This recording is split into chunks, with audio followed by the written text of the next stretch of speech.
Tell me you do not understand Tolkien without telling me you do not understand Tolkien. Hello, this is Mara Jade, and I'm back with another video, and while gatekeeping does have a negative connotation to it, here is a prime example of the positive aspects to gatekeeping, and that is to keep discussion topics where none should be within the fandom and academia in general out. Because, again, tell me you do not understand the author, Tolkien, J.R.R. Tolkien, without telling me you do not understand him. Like with this headline article title right here. J.R.R. Tolkien, Culture Warrior. The alt-right religious crusades appropriation of Tolkien. Anything that even toes the line in the center, or even just tiptoes across to the right, these far-left fucking weirdos, is alt-right. Doesn't matter how moderate you are, if you do not goose-step to their far-leftist politics, you are alt-right to these fuckheads. But anyway, again, this is another prime example of why we need to bring gatekeeping back in some aspects. But that's another time and place. So here, let's just dive into this article. I'm not going to go too in-depth necessarily into it because I'm going to be covering it later on tonight with others on the Cringe Factory about 8 p.m. Eastern on my YouTube channel, so tune in for that. However, I'm going to give my 2 cents on it right now. So without further ado, here it is. Hot off their summer seminar 2021, where they put the focus on Tolkien and diversity because Middle Earth wasn't fucking diverse at all to these people.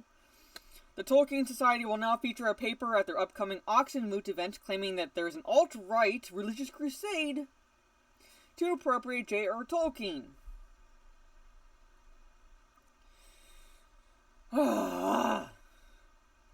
If you are unfamiliar with Oxenmoot, the Tolkien Society describes it as, quote, an annual event hosted by the Tolkien Society which brings together Tolkien fans, scholars, students, and society members from across the world. I want to put fans in quotes because I highly doubt they would let anyone like me within that discussion group, because I would rip that fucking paper apart. Metaphorically speaking, maybe even literally. But I would not be let in. Oxenmoot 2022 will be held beginning on Thursday, September 1st, and will conclude on Sunday, September 4th. Now, I'm not a conspiracy theorist. However, the timing is... the coincidence is so highly astronomical because of 2 reasons. First off, it coincides with the passing of Tolkien on September 2nd. May he rest in peace. It also coincides with another event happening that weekend. The premiere of The Rings of Power. Again, not a conspiracy theorist, but you cannot deny how astronomically high that coincidence is. Just saying. The event will take place in person at St. Anne's College in Oxford, as well as online. Well, I know what I'm fucking skipping. If I wanted to watch anything Lord of the Rings, I had the extended editions. As part of the event's programming, the Tolkien Society revealed they will feature a talk or paper by Robin Reed, a professor at Texas A&M University, Commerce, titled J.R.R. Tolkien, Culture Warrior. The alt-right religious crusades appropriation of Tolkien, and she put Tolkien in quotes at the end. Fucking why, I don't know, but there's the title. But no agenda, right? No agenda. While it's unclear what the actual contents of the paper and talk actually are, I think we can pretty much infer. The title makes it very clear it appears to be a political piece and will more than likely highlight Robin Reed's political views rather than any kind of actual discussion about Tolkien. You fucking think? The sheer narcissism of this bitch is astounding at this point, just given that title. And this type of discussion is no stranger to Reed, as she previously gave a talk during the New York Tolkien Conference at Baruch College titled Atheists, Agnostics, and Animists, Oh My! Secular Readings of J.R.R. Tolkien's Legendarium back in 2019. I have, like an atheist/agnostic friend that will, I think that would tear that apart. Who loves The Lord of the Rings? Fully understands what it is at its core, but loves The Lord of the Rings. She looks like she would be fucking fun at parties, doesn't she?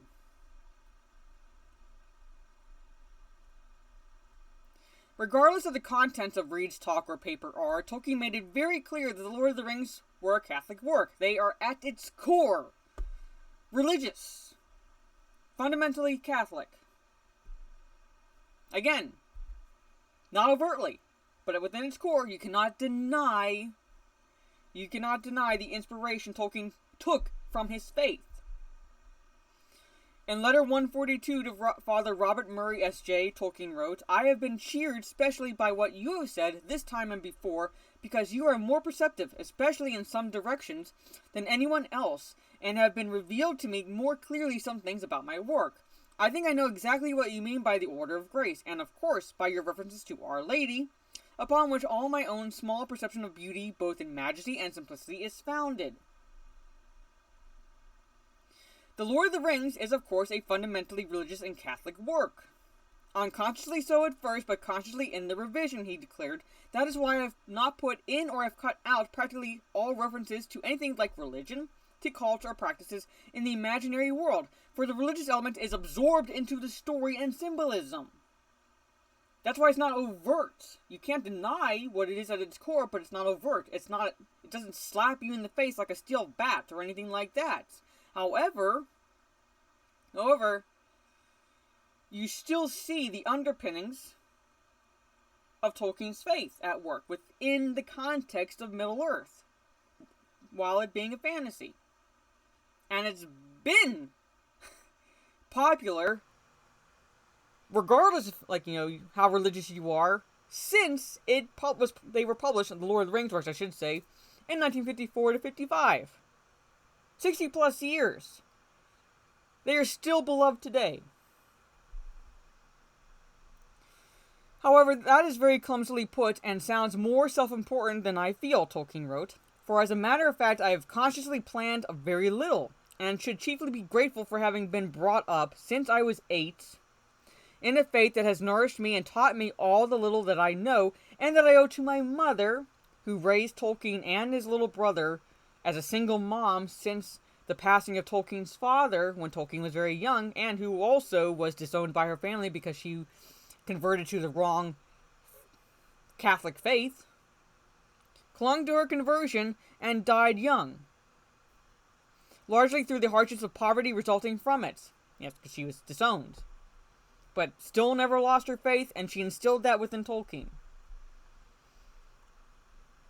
Okay, I'm not going to go into all the letters. Letter 195, letter 213. As I said, I'll be covering this more in depth later on this evening. Talks about Galadriel, which we'll be covering later. Aside from Tolkien making it very clear that his work on The Lord of the Rings is Catholic in numerous letters, he also has numerous letters discussing his faith. In letter 250 to his son Michael Tolkien, he wrote, "The only cure for sagging of fainting faith is communion. Though always itself perfect and complete and inviolate, the Blessed Sacrament does not operate completely and once for all in any of us. Like the act of faith, it must be continuous and grow by exercise. Frequency is of the highest effect. 7 times a week is more nourishing than 7 times at intervals." So again, very much at the core, faith. Okay, I'm not going to go into this letter. He's to C.S. Lewis. Tolkien's letters make it abundantly clear that not only was his work Catholic, but he also believed in the Church's teachings and truths. Yet it's being co-opted and commandeered by the alt-right religious sect. Go fucking figure. It's hard to imagine any kind of argument made by Robin Reed that would have any validity about Tolkien being appropriated. I'm sure she'll find a way. Yeah, they always fucking find a way. Doesn't matter the truth. Never let the truth get in the way of a good narrative, right? But as Tolkien wrote to his son Christopher in letter 64, evil labors with vast power and perpetual success, in vain, preparing always only the soil for unexpected good to sprout in. Goes back to my point about, here's a prime example of why gatekeeping can be a very positive aspect in fandoms. What do you make of the Tolkien Society featuring a paper or talk titled J.R. Tolkien, Culture Warrior, the Alt-Right Religious Crusades Appropriation of Tolkien? I think it's shit. I think it does not at all in any discussions relating to Tolkien, Middle Earth, etc. Not just in a fandom, but in academia in general, because it's sheer narcissism. Sheer fucking narcissism. It's really what it is. It's her own political views. It's her own political views that she is like putting onto the Tolkien fandom, Tolkien in general, and so forth. And anyone to her that dares disagree with anything she says is alt-right. Bring back gatekeeping. That's what I have to say to that. But anyway, let me know what your thoughts are down in the comments below. Do you agree with this kind of title of the article? Would you be interested in reading anything like that? Are you disagreeing with that? Are you going to be participating at all in the Oxenmoot lecture seminar? Let me know that stuff down in the comments below. Again, like I said, I'll be covering this later on tonight, a bit more in depth with at least one other person, maybe two, on the Cringe Factory. So tune in for that, 8 p.m. Eastern on my YouTube channel. I'm going to be taking a mini break of sorts from Twitch because I'm in the process of switching up some stuff I use. So hopefully the streaming will get a lot fucking better, and I'll be getting back to playing not only the games I currently am playing, but adding more to the roster. So tune in for that. When I am ready to go back to streaming on Twitch, I will make an announcement both on Twitter, Instagram, and so forth, wherever you follow me. So be on the lookout for that. If you like this video, leave a thumbs up. Share on social media if you will. This is Mario Jade. Catch you on the dark side. And bring back gatekeeping.